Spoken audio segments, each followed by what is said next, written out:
Ayan, oras na naman para sa programa mula sa Department of Health, Bicol Center for Health Development, ang Chikahang Pangkalusugan. Ako si Maxine.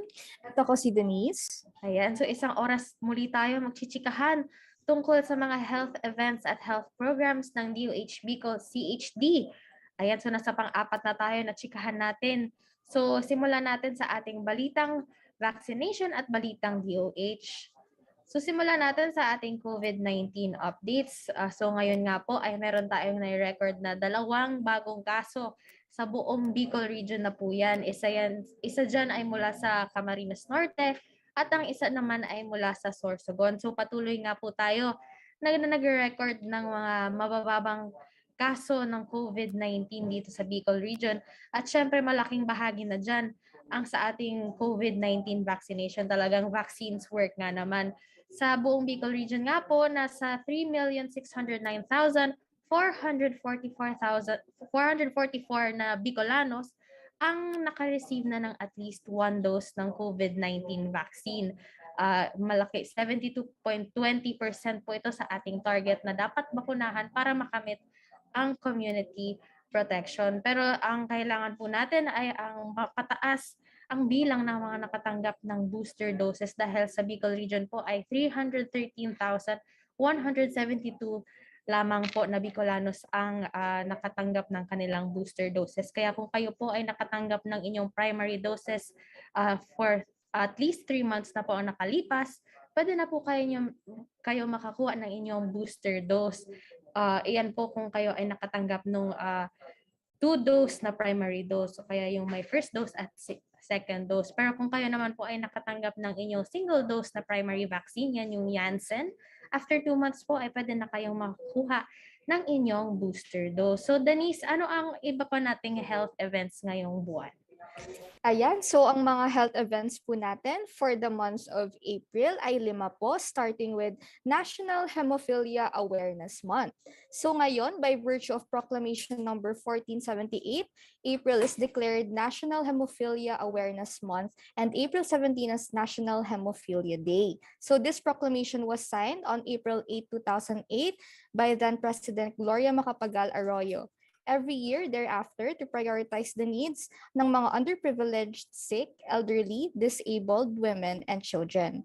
Ito rin po ay nag-recognize ng right of the physically challenged to special care, education, training, and job opportunities to help them enjoy full and decent lives and dignity and achieve the greatest degree of self-reliance and social integration possible. So ang susunod naman pong health event ay ang World Health Worker Week ngayong April 4 to 8, 2022. And the theme is to build the health workforce back better. Ito po ay ang pang-10 year in a row ng Frontline Health Workers Coalition, the World Health Organization at ang ibang partners po natin ay nagdiriwang ng frontline health workers at nag-elevate ng ating voices, roles, and needs. So para naman po sa ating World Immunization Week na sineselebrate po sa last week of April, ay ito po ay nag-aim to highlight the collective action needed and to promote the use of vaccines to protect people of all ages against disease. WHO works with countries across the globe to raise awareness of the value of vaccines and immunization and ensures that governments obtain the necessary guidance and technical support to implement high-quality immunization programs. So ang ultimate goal po ng ating World Immunization Week for this year is for more people at ang mga communities to be protected from vaccine-preventable diseases. So ang susunod naman po ay ang 4th week of April ay pinagdiriwang ding Philippine Society of Otolaryngology ay ino-observe po natin ang Head and Neck Consciousness Week. So ito po ay base sa Presidential Proclamation 1676 na nag-aim to increase public awareness on the cancer of the head and neck region and to promote primary prevention, screening, and early detection and optimal treatment and care. According to 2015 Philippine Cancer Facts and estimates by the Philippine Cancer Society and DOH, meron po tayong 12,150 new cases, ranking head and neck cancer as number 3 po, next to lung and breast cancer. So in the midst of a pandemic, a polluted planet, increasing diseases like cancer, asthma, heart disease, on World Health Day 2022 naman po ay ang WHO will focus global attention on urgent actions needed to keep humans and the planet healthy and foster also a movement to create societies na nagpo-focus sa ating well-being. So WHO ay nag-estimate po ng 13 million deaths around the world kada taon dahil sa may iwasang environmental causes. Ito po ay nag-i-include ng climate crisis, which is the single biggest health threat facing humanity. World Malaria Day 2022 naman po will be marked ngayong April under the theme Harness Innovation to Reduce the Malaria Disease Burden and Save Lives. No single tool is available today will solve the problem of malaria. So WHO is calling for investments and innovation that will bring new vector control approaches, diagnostics, anti-malarial medicines, and other tools to speed the pace and progress against malaria. So uulitin po natin, ang malaria is a preventable and treatable disease na kaya pong gamutin at nag-continue po na magbigay ng devastating impact sa ating kalusugan. So ayan po ang ating mga health events for this month of April 2022. Back to you, Max. Ayan, so abangan nga natin ang mga activities natin ngayong buwan para ma-observe or ma-celebrate yan ng mga health events.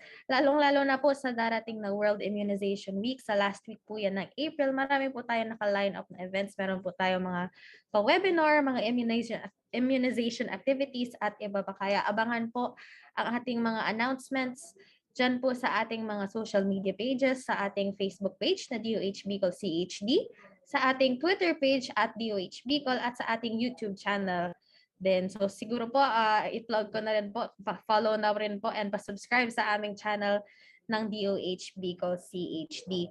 So let's move din po sa ating susunod na segment. Yan ay ang tama or mali. Nabanggit nga natin na marami tayong social media pages and marami tayong natatanggap na mga comments, mga messages. Ito ay minsan comments, good comments, bad comments, and sometimes may questions. So sa ating segment na ito, ating sasagutan ang mga katanungan na ating natatanggap sa ating mga social media pages. So para sa unang katanungan, may note sa COVID-19 updates na mag-transition into weekly bulletin. Kailan ito magsisimula at bakit ito gagawin? So Denise, siguro bigyan natin ng linaw kung bakit nga ba tayo magiging weekly na ang ating COVID-19 updates. Yes, Maxine, tama nga na meron tayong nakalagay na note sa COVID-19 updates na magka-transition nga po ang DOH Bicol CHD into a weekly bulletin. Pero bago muna po ito, ngayong April 6, nandito pa rin po tayo sa status natin na magbibigay pa rin po tayo ng tuluyang COVID-19 updates until April 11, 2022. So sa April 11, 2022 po, Monday, which is next Monday, mag-start na po tayong mag-transition into a COVID-19 weekly bulletin. Ito po ay dahil sa mababang caseload po na naitatala ng Bicol Region sa mga COVID-19 cases po natin. Meaning, dahil kakaunti na lang po at sana po ay tuloy-tuloy na lang po ang pagkaunti ng ating COVID-19 cases at mawala na po ang ating pandemic, sana po ay mabigyan po natin ng linaw na talagang COVID-19 vaccines work along nga po with sa pagsunod natin ng ating minimum public health standards. So, ayan po. Ayan, so dagdag pa nga natin dyan na para bigyan din ng pansin ang iba pa nating health events. Kaya po tayo nagta-transition into weekly COVID-19 updates. At syempre, para makapag-adjust na rin tayo into a better normal. So ayan po, simula next Monday, tama ba ako, April 11, magsisimula ang weekly COVID-19 updates. So para naman sa susunod na katanungan, bakit pa ba pinupush ang booster? Risk na nga magpabakuna dahil hindi pa naman ito fully tested at ngayon kailangan pa ulitin. So ayan nga po, nabigyan na din itong linaw ng ating mga resource persons dito sa DOH Bicol CHD, si Dr. Monroy Isaiah Mansilla, ang ating COVID-19 Vaccination Program Coordinator, na ang ating primary vaccines po ay habang tumatagal ay nag-wane po ang kanyang effectivity. Kaya po natin kinakailangan ng booster para po ma-renew ang ating protection laban sa COVID-19. So mako-compare nga natin ito sa pag kailangan natin na mag-charge ng ating mga cellphones or ating mga smartphones, kapag ito ay nalolobat, or kaya naman ang pag-reapply ng deodorant pag tayo ay nakakaranas na ng pagpawis. So ayan po, kailangan po natin ng booster para ma-renew ang protection against COVID-19. At hindi naman po ito fully tested, pero dumaan po ito sa masusing pag-aaral sa buong mundo at sa Pilipinas. Kaya po ito ay binigyan ng emergency use authorization dahil po proven na po na safe ito to receive para maprotektahan laban sa COVID-19. So wag po tayo mag-aalala, ang ating mga eksperto po ay pinag-aralan ito ng mabuti na safe gamitin. So para naman sa ating pangatlong katanungan na ating na-receive sa ating social media pages, kung kailan maraming rally at iba pang gathering, mas kumakaunti ang kaso ng COVID. Ayan, so kung ating maobserbahan, maraming mga activities ang nagaganap ngayon, lalong-lalo na dahil election season at iba pang mga events, kaya po tayo nagkakaroon ng mga gatherings. So the continuous decrease po ng COVID-19 cases show that vaccines work. So isang taon na po tayo nagbabakuna dito sa Bicol region, and ito na po yung isa sa resulta ng ating vaccination program. So nabanggit po ng ating kasama ni si Sir Ken sa ating naging ulat sa COVID-19 Bicol at ng ating Yusek Vergere ng DOH sa kanyang media forum na ang decrease po sa COVID-19 proves that vaccines work. Sa pag mas maraming tao ang nababakunahan, mas pinapalakas po ang proteksyon laban sa COVID-19. So sa patuloy na pagbubukas ng ating ekonomiya, siguraduhin po natin na ligtas at malusog ang sarili at ang pamilya. So sundan pa rin po natin ang ating minimum public health standards at ang Vida Solution Plus. Kasama po dyan ang pagsuot ng tama ng ating mga face mask, ang pag-maintain ng social distancing, ang pag-practice ng hand washing and hand sanitizing, at ang pag-isolate immediately once symptoms manifest. So meron din po tayong tinatawag na 3Cs: avoid closed space, crowded places, and close contacts. At syempre hindi mawawala dyan ang get vaccinated and boosted. So sa huli po, alamin natin ang tamang impormasyon mula sa tamang mga sources. Kung tayo mismo nais magbigay ng impormasyon sa ating mga kasamahan sa bahay, sa trabaho, o kaya naman sa komunidad, ating siguraduhin na ang impormasyon na ating sasabihin, lalo na kung patungkol sa kalusugan, na ay tama at mula sa mga tamang autoridad at eksperto. So ayan po, vaccines work po talaga, kaya kumukonti ang ating cases at sana ay patuloy na ito bumaba kung ating susundin ang minimum public health standards at tayo ay magpabakuna. So siguro let's take a short break muna, at sa ating pagbabalik, ang ating magiging chikahan ay magiging tungkol sa kung paano natin ay celebrate ang ating summer season or ang tag-init ng ligtas. So magbabalik po ang chikahang pangkalusugan. Nagpas 3 buwan na ba ang iyong second dose? Sundan mo na ng booster dose. Pakinggan ang isang mensahe mula kay Pangulong Rodrigo Roa Duterte tungkol sa pagpapabakuna. Gusto ko lang sabihin sa inyo, ang nasasabi ko sa mga kababayan natin ay makinig kayo kay Dr. Doke. Pagpa-booster dose na kayo para ang karagdagang proteksyon laban sa COVID-19, lalo na sa mga variant nito tulad ng Omicron. Huwag kayong mangamba dahil ang ating bakuna ay pinag-aralang mabuti ng ating mga eksperto. Ito ay garantisadong di kalidad, ligtas, at higit sa lahat, epektibo. Makilahok sa gaganaping National Vaccination Days Part 4 at pagpabakuna na ng inyong booster doses. Halina't makikisa sa pinalakas na bayanihan dahil ang Bicolanong bakunado, protektado. Salamat sa bakuna. Ang malalang sakit, kinakaya na. Ang mga ospital, nakakahinga pa. Nababawasan din ang kaba at dumadami ang mga muling pagkikita. Pero para patuloy tayo maprotektahan, booster naman ang kailangan. Dagdagan ang bisa ng bakuna para dagdagan ang mga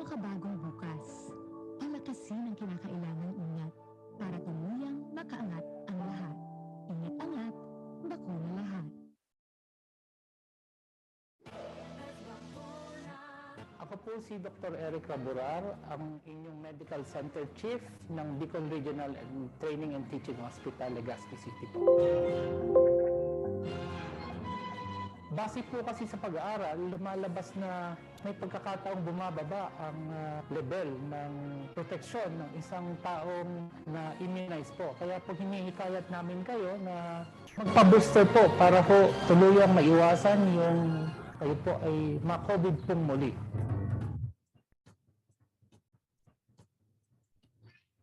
Again po, base pa rin po sa pag-aaral na ang ating mga senior citizen ang most vulnerable population na nagkaka-COVID po. Kaya po, again po, hinihikayat po namin kayo na magpabakuna at magpa-booster po. Kasi po, kayo po yung mga population na higit na nangangailangan ng bakuna po at ng booster po.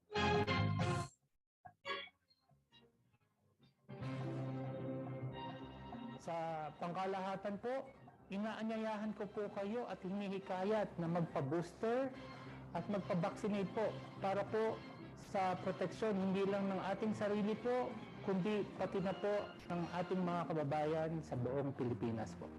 Basta bakunadong Bicolano, protektado. Mari nang magpabakuna.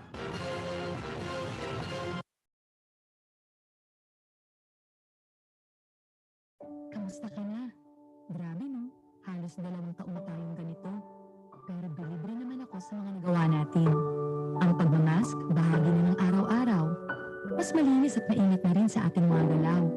Pinahalagahan natin ang kalusugan. Kahit paminsan, kinailangang mapalayo sa minamahal. Magpabakuna at magpa-booster.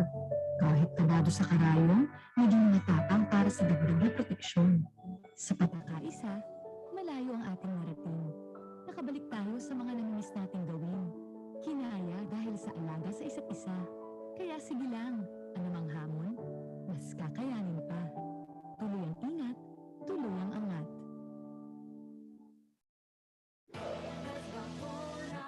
Ako po si Dr. Annalyn Dabelien, isang infectious disease specialist dito sa Bicol Region. During the pandemic, kami po yung mga doktor na nakaharap sa mga pasyente o tumitingin sa mga pasyenteng may mga COVID-19. Kailangan natin magpa-booster lahat kasi yung booster, importante siya para magkaroon tayo ng mas malaking protection against COVID-19. So pag may booster po tayo, yung antibodies natin or yung mga parang sundalo ng katawan, dadami po yon. So pag dumami siya, mas malaki yung magiging protection sa atin. Ang effect nun, hindi tayo magkakaroon ng malalang sakit kung mahawaan tayo ng COVID, hindi tayo mauospital, at hindi tayo mamamatay. Kailangan po tayo lahat magpa-booster, lalong-lalo na po, especially may mga sakit or may tinatawag na comorbidities at yung mga matatanda po, no? Lahat ng more than 60 years old, sila yung mostly na nauospital. At yung booster na yon nakakatulong para maiwasan yung pagkasakit ng malala at maospital dahil sa COVID.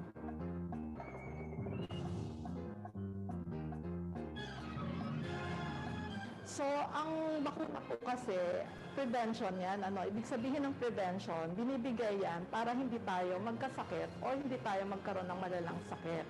So, the best way na magpabakuna talaga kung mababa ang kaso. Kasi by the time na tumaas yung kaso or magkaroon ulit tayo ng bagong variant at magkaroon tayo ng surge, meron na kayong panlaban dun sa sakit na yon. Kasi yung katawan nyo nag-develop na ng mas madaming sundalo or panlaban dun sa COVID-19. So yung reason po na lahat tayo mamamatay, well, lahat talaga tayo mamamatay, pero mapipili natin kung paano tayo mamamatay. So kung gusto ba natin mamatay na mahirapan muna tayo dahil hindi tayo makahinga dahil nagka-COVID tayo ng malala, or gusto natin na mamatay na tayo na natulog lang tayo at hindi tayo nahirapan. So, yun ang pagbabakuna po kasi sa COVID, hindi lang yung sarili natin yung napoproteksyonan natin, napoproteksyonan natin pati yung mga kasama natin sa bahay, yung komunidad natin, at yung buong bansa at yung buong mundo. Kasi sa bakuna lang po, masosolve yung pandemic. So pag lahat bakunado, yung COVID, wala na siyang makakapitan, bababa na yung kaso, mawawala na yung SARS coronavirus at matatapos na yung pandemic. So lahat po ng hindi pa po nabakunahan, nabibigyan kahit isang dose ng COVID-19 vaccine. So ito po yung time na magpabakuna na kayo kasi marami tayong bakuna, hindi nyo kailangan na magpa-schedule pa. Pwede kayong mag-walk-in kahit sa saan na mall or sa mga lugar sa malapit sa inyo na para mabigyan kayo ng first and second doses. Yun naman pong nabigyan na ng first and second doses, so nakadalawang dose na po ng COVID-19 at 3 buwan na po yung nakaraan from the second dose, pwede na po kayo mabigyan ng booster. So ang booster po, napatunayan niya na nakakatulong para hindi tayo magkaroon ng malalang sakit at hindi tayo ma-ospital at hindi tayo mamatay dahil sa COVID-19. Basta Bicolano, bakunado, protektado. Mari na magpabakuna na kitang gabos. Nakatutok pa rin kayo sa programa ng Department of Health, Bicol Center for Health Development, ang Chikahang Pangkalusugan. So kasama pa rin ninyo kami at tayo nga ang magchichikahan tungkol sa ating tag-init. So officially po, summer season na, although hindi halata dahil maulan dito sa Legazpi City, summer season na at marami na ang nagbabalak or nakapagpunta na sa mga beaches or sa mga resort or nakagawa na ng iba pang summer activities. Pero unang-una, syempre, gusto natin ligtas tayo sa kung saan man tayo pumunta or kung ano man ang ating gagawin ngayong summer season. Kaya paano nga ba maging ligtas ngayong summer? Ano ang mga sakit na dapat iwasan or tandaan na para healthy tayo kahit summer vacation? So Denise, ano nga ba ang mga sakit na pwedeng mangkuha ngayong tag-init? Ayan, so Maxine, ang mga summer diseases na pwede nating makuha ngayong summer season ay ito nga po, meron tayong 6S sa tag-init. So ayan po, ang mga 6S po natin sa tag-init ay unang-una po ay sore eyes. Pangalawa, sunburn, sakit sa balat, suka at pagdudumi, sipon at ubo dahil sa pagbabago ng panahon, at ang last po ay ang sakmal ng aso. So later on po ay mapapag-usapan natin isa-isa itong mga 6S sa tag-init or sa summer season po para po malaman natin ang mga signs at symptoms, ang mga preventive tips at kung paano po itong treatment natin para po sa ating 6S sa tag-init. Ayan, oo nga. So simulan natin sa ating first S, ito yung sore eyes. So ano nga ba ang signs and symptoms na dapat nating abangan para malaman na tayo ay may sore eyes? So ang sore eyes po ay nagsisimula sa isang mata at mamaya-maya or after a few days or hours, mamaya-maya ay pareho ng mata ang naapektuhan. Meron po tayong nararamdaman na parang watery ito or nag-discharge ito ng parang pus-like substances. Minsan po ay namumula ang ating mata na medyo mahapdi or masakit or minsan naman ay makate. Pag gumigising rin tayo ay minsan ay nahihirapan tayong dumilat. Ito po ay isang sintomas ng sore eyes. Sa mga malalang kaso ng sore eyes, sumasakit po ang ating mga mata pag na-expose ito sa sunlight o kaya naman sa foreign body solution.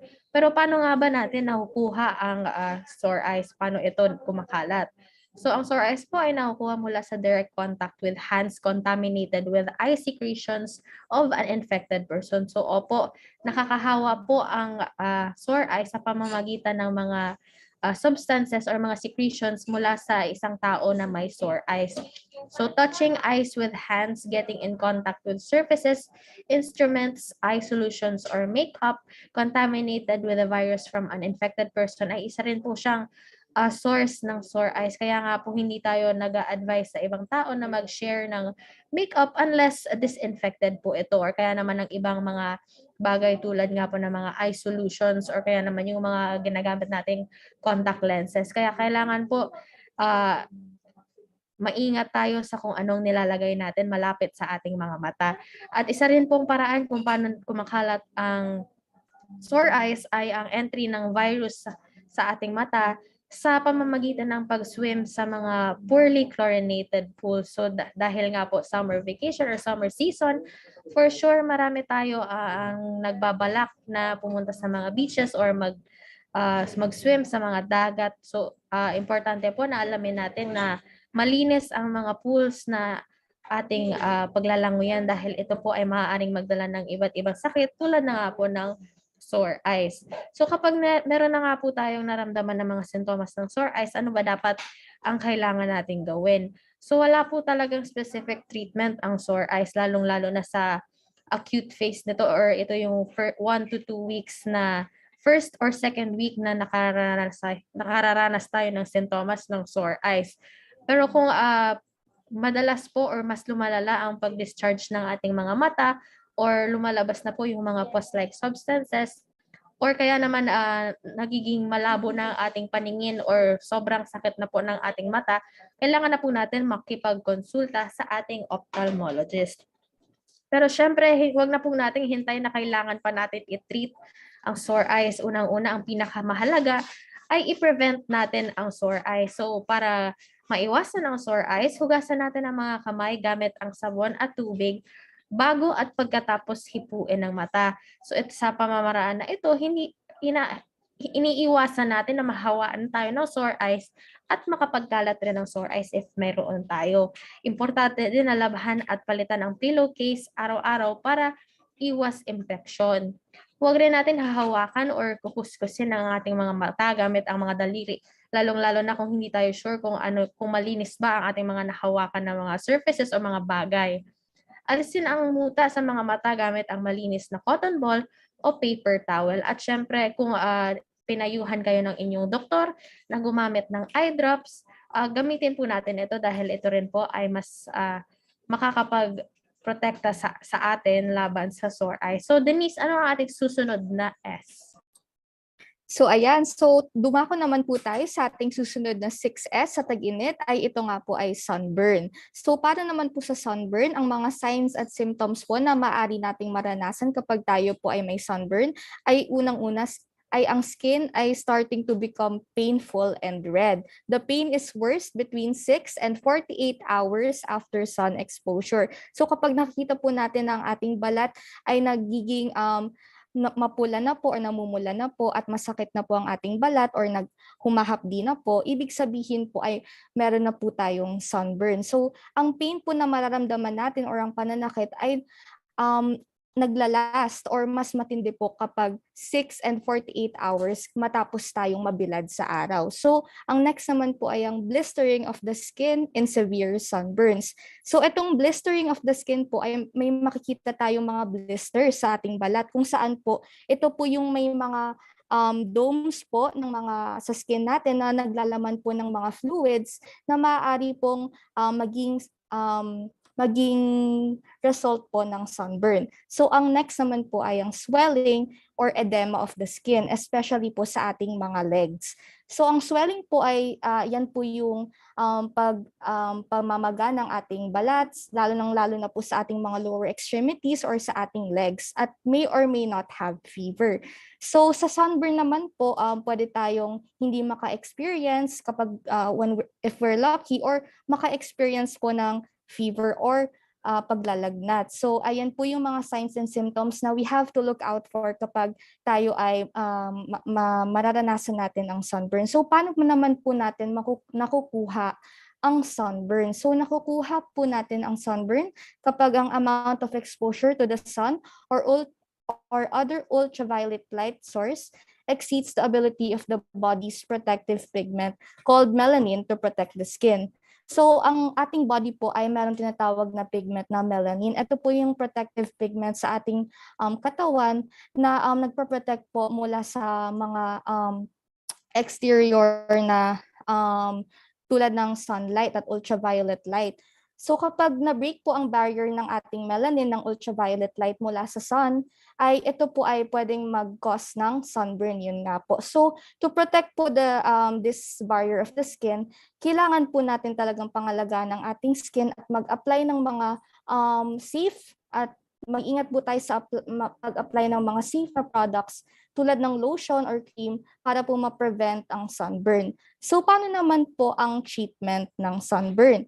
maglagay ng malamig na pamunas sa mismong sunburn maraming beses sa isang araw. So dapat po disinfected or clean ang ating pamunas. Huwag basta-basta pong nakita lang natin na pamunas. So maaring uminom ng pain reliever kung hindi kaya ang labis na sakit na dulot ng sunburn. So kung sa tingin po natin na sobra na po ang pain na nararamdaman natin kapag may sunburn, ay maaari naman po tayong uminom ng mga pain reliever. So gumamit ng moisturizer na may aloe vera upang maibsan ang hapdi dulot ng sunburn.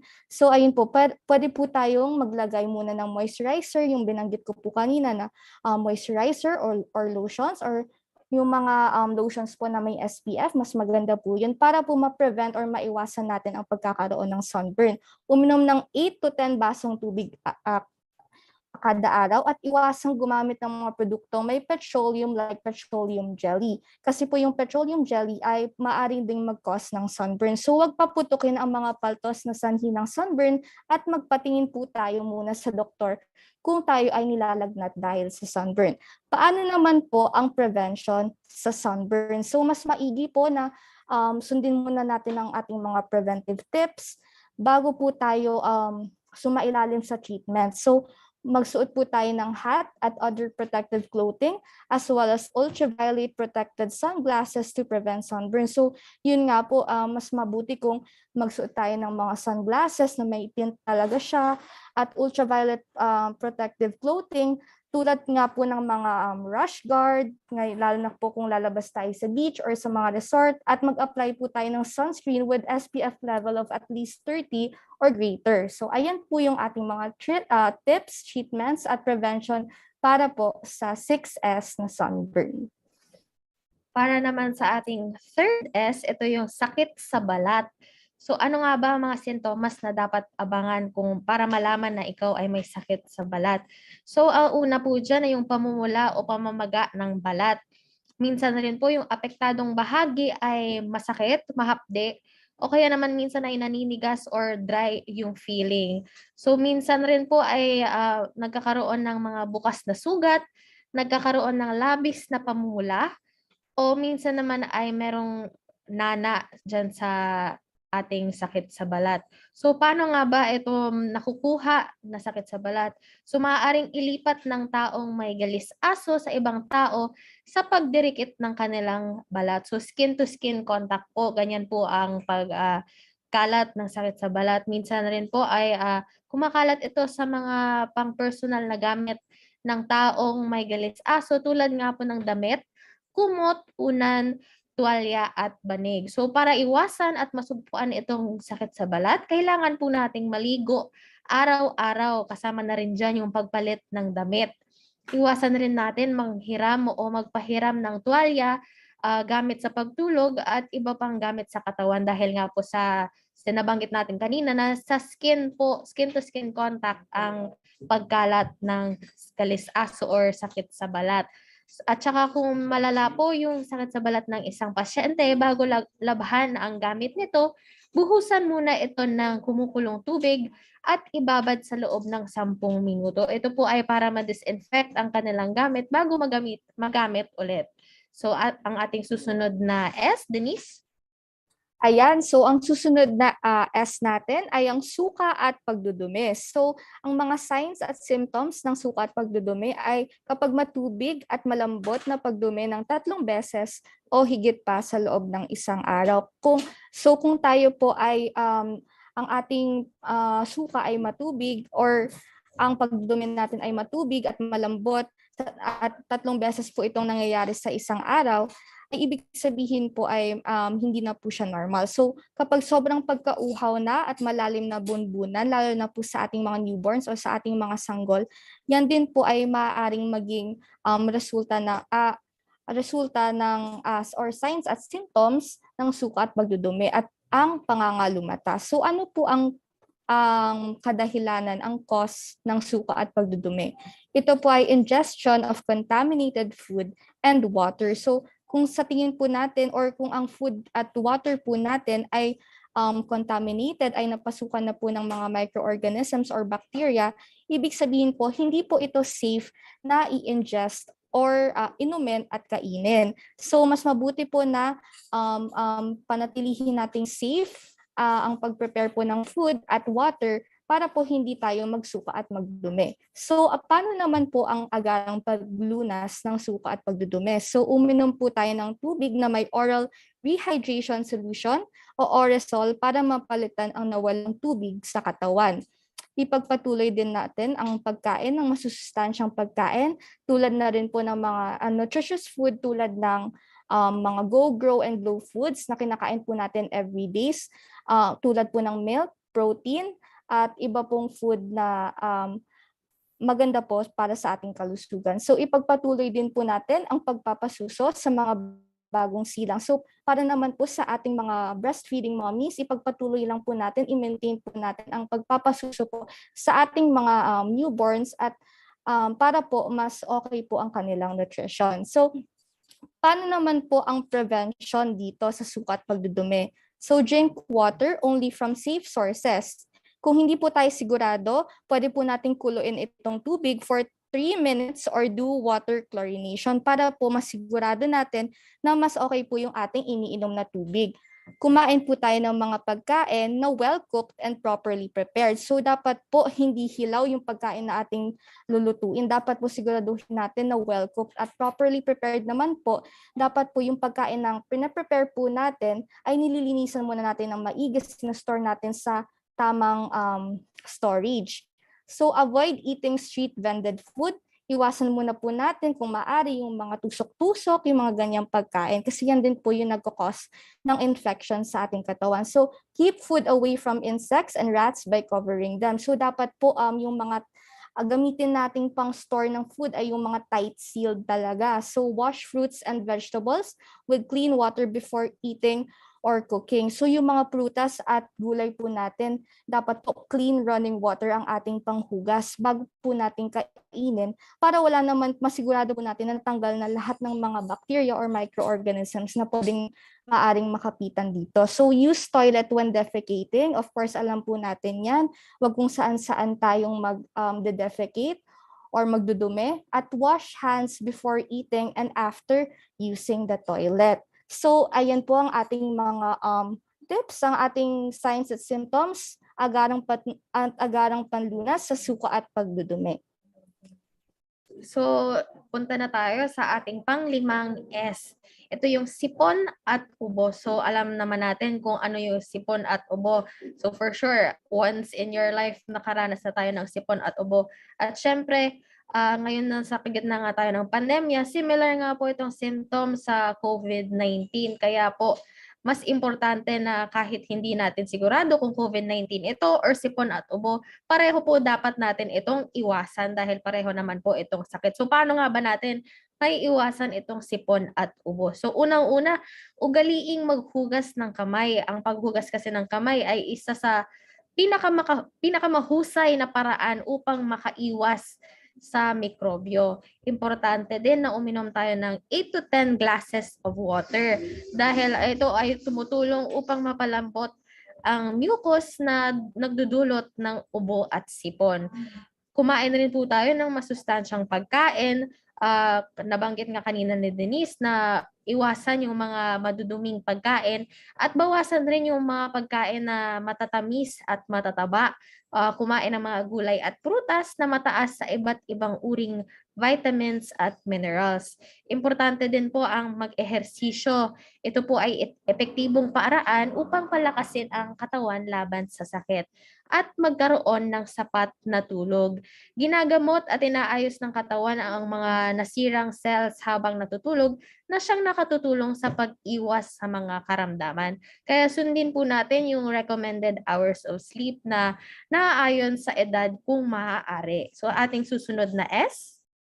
Ayan, so for our last S sa tag-init ay ang sakmal ng aso. So be a responsible pet owner. Yan po yung sentence na kailangan nating tandain ngayon, lalo na ngayong summer season, is be a responsible pet owner. Dapat po ang ating mga pet owner ay mas maging responsable sa pagtutok. Dapat po matutukan nilang kanilang mga pets at at ibang pet owners din po ay ma-encourage din po nila. So ano po ba yung mga dapat nating gawin kapag nakagat o nakalmot ng aso o pusa?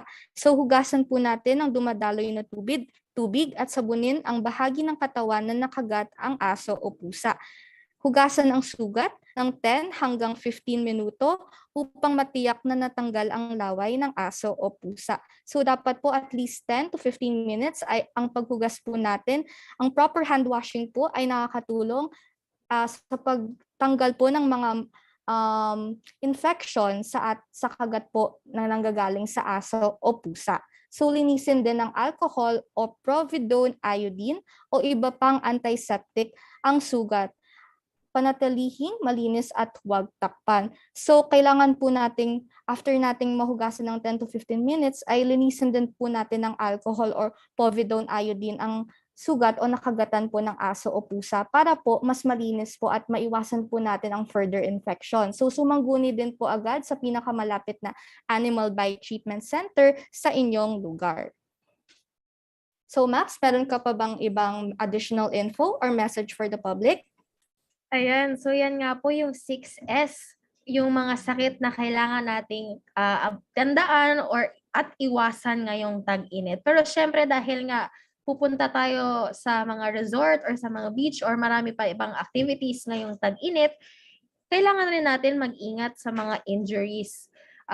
Kasama na dyan yung drowning kasi nga kung tayo ay pupunta sa mga beach, sa mga resort, syempre tayo ay lalangoy. Kaya kung tayo po ay mga pupunta sa mga lugar na ganito, paalala po sa mga tao, lalong-lalo na sa mga guardian, sa mga magulang, na huwag po nating hahayaan na mag-swim or maglangoy ang ating mga anak na walang kasamang adult na marunong lumangoy at hindi lasing. Ayan, ang summer season ay oras para mag-enjoy ang karamihan, pero huwag din nating kakalimutan na mag-enjoy habang inaalagaan natin ang ating sarili. So, iilan lang sa ating mga tips kanina ay avoid staying under the sun with scanty clothes for more than 3 hours dahil sabi nga kanina natin na ito ay nakakakos ng sunburn, ito rin ay nakakakos ng heat exhaustion at kung umabot sa pinakamalala, ito rin po ay makakaabot sa heat stroke. Importante din ang maging hydrated. Kaya uminom po tayo ng maraming fluids. Recommended po natin yung 8 to 12 glasses of water a day. At syempre yung kanina rin na nabanggit ni Denise, yung stay safe sa pamamagitan ng food safety at ang personal safety. So ngayon nga pong tag-init, meron tayong tinatawag na healthy habit challenges para mag-enjoy tayo under the sun with friends, habang responsable pa rin at avoid bad health habits such as smoking, drinking, and drug use. So ang ating healthy habit challenges, ang una dyan ay pwedeng start doing a sport you've never tried before. It could be whatever kind of sport as long as it's safe and fun. So pwede po tayo mag-try na hindi pa natin natatry na kahit anong sport. Pero dapat nating tandaan na ligtas pa rin ito habang nag-i-enjoy tayo. So ang susunod naman po natin na healthy habit challenge ay just say no. Avoid substances and engage in social events without the need for the influence of alcohol. So hindi po sa lahat ng oras, lalo na kapag summer, mas marami tayong tukso tulad ng mga outdoor activities. So if we could say no, just say no as possible po para po ma-avoid natin ang mga substances tulad nga po ng alcohol at pag-engage po sa mga social events na sa tingin natin ay dangerous or hindi maingat. Ayan, so madalas nga tayo, ang iba sa atin, madalas lumabas kasama ang mga kaibigan na umiinom. So siguro in replacement of this, para mapalitan natin yung pag-iinom, pwede po tayo mag-try a good, clean, and fun night with friends. Pwede tayo lumabas or magstay in at maglaro ng board games, o pwede naman yung karaoke, o kaya naman bagong activity na hindi pa natin natatry before kasama ang ating mga kaibigan. So ayan, so aside from that, pwede naman aside from night out with the barkada, how about staying in tonight with the family over some movie and kamustahan. So bukod sa pag-stay po sa labas kasama yung barkada natin, why not stay at home muna tayo with our family para naman po mas strengthen natin yung bond sa ating family at mas baka hindi natin alam ay mas marami pa tayong matutunan mula sa isa't isa. So, ayan po. Ito naman ating susunod na healthy habit challenges ay para sa mga kasamahan natin na smoker. Kaya if you are a smoker, keep track of how much you smoke over a week. Then over a few weeks, aim to reduce your smoking in doable increments. So makakatulong ito sa mga kasamahan natin na gusto or dapat magbawas ng kanilang paninigarilyo dahil syempre alam naman nating lahat na nakakasama sa ating kalusugan ang paninigarilyo. So why not start ngayong tag-init or ngayong summer season? Ayan, so also learn how you can spend your vacation developing healthier habits. So maaari po nating i-visit ang Healthy Pilipinas Facebook page ng Department of Health or ang Facebook page po ng DOH Bicol CHD para po sa ibang karagdagang impormasyon. So bukod po sa ating mga nabanggit na healthy habit challenges, kailangan din po nating i-visit ang Healthy Pilipinas at ang DOH Bicol CHD Facebook page para po malaman po natin ang ibang mga announcements at reminders po tungkol nga po dito sa ating safe at malusog na summer. At ang ating paghuling Healthy Habit Challenge, share your challenges of breaking bad health habits with your friends and followers online. Your transparency and honesty will be inspiring. So for sure, meron tayong mga kakilala o kahit hindi natin kakilala ay nagbabalak din na mas i-improve ang kanilang lifestyle.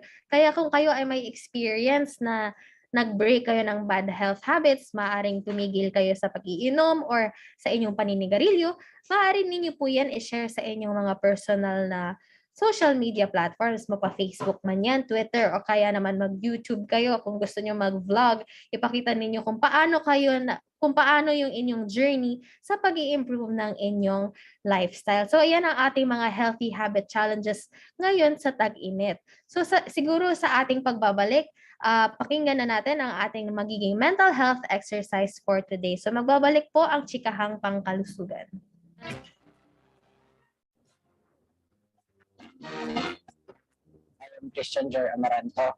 I am a nurse from the Department of Health and I am currently assigned at Legazpi City Health Office. Nagpa-booster ako para madagdagan yung unang dalawang protection ko na mas mapatagal pa, mapalakas at maboost pa ang aking resistensya laban sa COVID-19. Kung nung nagpa-booster ako is Pfizer and yung experience ko is ng konti nung nag-inject sa akin, syempre.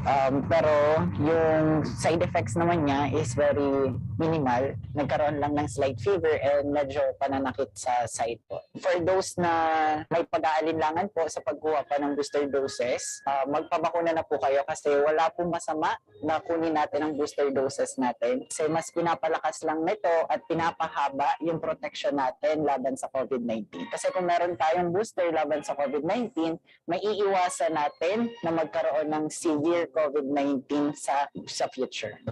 Mali na, magpabakuna na. Stress ka na ba? Nagpapanik o natatakot dahil sa COVID-19? Normal lang ang ganitong mga reaksyon sa ngayon. Pero may magagawa ka para mapagtagumpayan ang sitwasyon na ito. Ituloy lang ang pangangamusta sa mga kamag-anak at kaibigan gamit ang text, tawag o video. Tiyakin na ang mga bata ay ligtas at nasa maayos na kalagayan. Gawin sa bahay ang mga nakasanayan upang hindi mabagot o mabalisa sa panahong ito. Sa wastong pag-iingat, ang virus hindi kakalat. COVID-19, kayang-kaya nating tapusin. Alam mo na ba, ang mental health ay isang mahalagang bahagi ng ating pangkabuuang kalusugan. Walang health kung walang mental health. Ayon nga sa World Health Organization, mental health is a state of well-being in which an individual realizes his or her own abilities, can cope with the normal stresses of life, can work productively, and is able to make a contribution to his or her community. Ang mental health ay mahalaga sa ating pangkabuuan at individual na abilidad magtrabaho, mag-isip, makaramdam at mabuhay. Kaya naman ngayong panahon ng pandemya, huwag kalimutang pangalagaan ang ating mental health tulad ng pag-aalaga natin sa ating physical health. Self-care ay isa sa pinakamabisang paraan upang pangalagaan ang ating mental health. Ang simpleng pag-exercise o pagtutok sa ating mga hobbies ay isang paraan ng self-care. Care for yourself. Bigyang oras ang sarili at mga bagay na nagbibigay sa'yo ng saya. Nagkakaroon ka na rin ba ng Zoom fatigue dahil sa meetings o di kaya ay sa online class? Huwag kalimutang magpahinga. Importanteng maglaan ng break at ipahinga ang utak. Maglaro muna ng paboritong games. Malaking tulong ang breathing exercises sa pagpapakalma at para maibsan ang ating pakiramdam. Matuturing mag-set ng boundaries para sa iyong work-life balance. Matutong respeto ang work boundaries ng iyong mga katrabaho. Dahil sa pandemya ang ating kinakaharap, hindi mapigilan na tayo ay mapalayo sa ating mga mahal sa buhay. Ngunit hindi dapat maging hadlang ang distansya upang tayo ay mag-hashtag care for others. Kumusta mo na ba sina lolo at lola this week? How about sina mama at papa?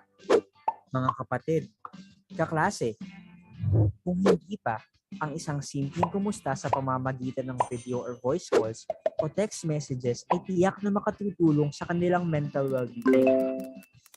Care for others, ang isang malakas na support system ay nakakatulong rin sa pagpapabuti ng ating mental health.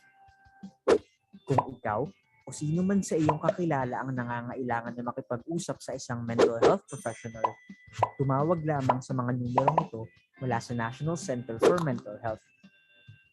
Ito ay libre lamang at kahit sino ay pwedeng tumawag. Ngayong panahon ng pandemya, hindi biro ang pinagdadaanan mo. Kaya naman make sure to care for yourself and care for others para sa isang healthy Pilipinas.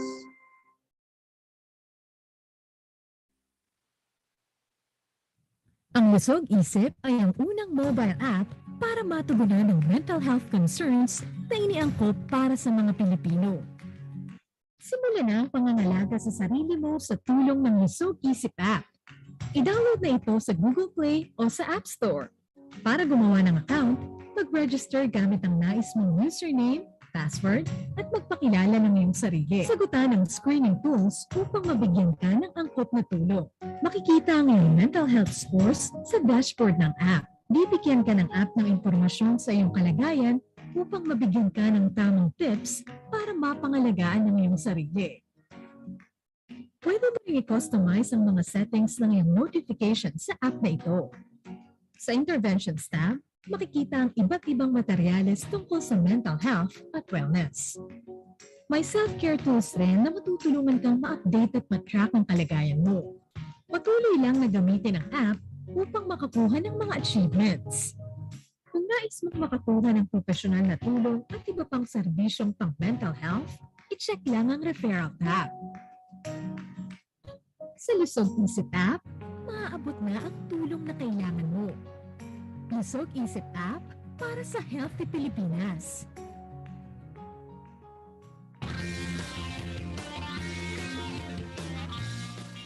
Nakatutok pa rin po kayo sa programa ng Department of Health, Bicol Center for Health Development, ang Chikahang Pangkalusugan. So kanina nga po sa unang parte ng ating programa, napag-usapan na po natin ang COVID-19 update sa Bicol Region, ang mga monthly health events, at ito nga pong ating 6S sa tag-init para po sa isang safe at healthy na summer. So ayan po, ngayon naman po sa kabila ng lahat ng iyan, napaka-importante po na pangalagaan po natin ang ating lusog isip o mental health. Kaya naman po, para ibigay sa atin ang mental health exercise for today, andito po ngayon si Mr. Journey P. Delgado. So, Jern, ano po ang ating mental health challenge or exercise for today? Ayan, thank you, Denise. So, ito nga po si Journey para sa mental health segment natin ngayong araw. So kagaya po ng nasabi ni Denise, napakahalaga po na mapangalagaan natin ang ating mental health, lalo na ngayong pandemya kung kailan maraming mga dahilan kung bakit tayo ay nag-aalala o nai-stress. maging ito ay sa ating bahay man, sa trabaho, o sa komunidad. So ngayong araw, ang mental health exercise natin ay go for a walk. Kapag physical activity yung pinag-uusapan, no, the first benefit that comes to mind is physical improvements. Kesyo kapayat, pagpapawisan, may expel yung toxins. Pero alam nyo ba na ang physical activity, kagaya ng walking, ay may significant health benefits din sa inyong mental health? So ayon sa World Health Organization, ang physical activity katulad ng walking ay nakakatulong maibsan ang mga sintomas ng depression and anxiety. It also enhances thinking, learning, and judgment skills. Ayon naman sa Walking for Health UK, the physical improvements you gain by walking can health too. So if you feel fitter and feel in control of your weight, your body image and confidence can increase. So it's not just the physical benefits that you'll notice when you start walking. So marahil para sa iba, ang paglalakad ay parte na ng daily routine nila. Pero kung hindi ka naglalakad ng madalas at kailangan mo ng outlet para sa stress, going for a walk is a good thing to try. So syempre, huwag kakalimutan sundin ang safety rules para sa pedestrians upang tayo manatiling ligtas sa ating paglalakad. So ngayong COVID-19 pandemic, panatilihin natin healthy ang ating mga sarili, hindi lamang physically, kundi pati na rin mentally. So yan lamang po para sa ating mental health segment. Yan, so maraming salamat, Jern, para sa ating na bahagi na mental health exercise or challenge for the day. So ayan nga po, sa nabanggit po ni Mr. Journey, ang ating mental health exercise or challenge for today nga po ay go for a walk or walking. So sa paraan po ng paglalakad nga ay sinabi ni Journey na ayun, importante po na maglakad tayo at hindi lang po tayo paupo-upo lang sa ating bahay or sa ating work, para naman po maiba naman po ang ating routine at para naman po maiwasan natin ang anxiety o depression man na maaari nating maramdaman. So ayan nga po, talaga napakahalaga pangalagaan ang ating mental health para po dahil po dito rin po konektado ang ating physical health. So ayan po ang ating mental health exercise natin. So Maxine? Ayan, so dyan nga nagtatapos ang ating chikahang pangkalusugan ngayong araw. Maraming salamat sa ating kasama ngayon, si Denise at si Journey. At maraming salamat syempre sa mga tumutok. At sana ay marami kayong natutunan, lalong-lalo na ngayon sa ating na nagsimula na ang tag-init. Sana ay ligtas pa rin tayo mag-celebrate ng ating summer season. So magkita-kita tayo muli sa ating susunod na chikahan. Once again, this is Maxine. And this is Denise. Magandang tanghali po sa inyong lahat. Pura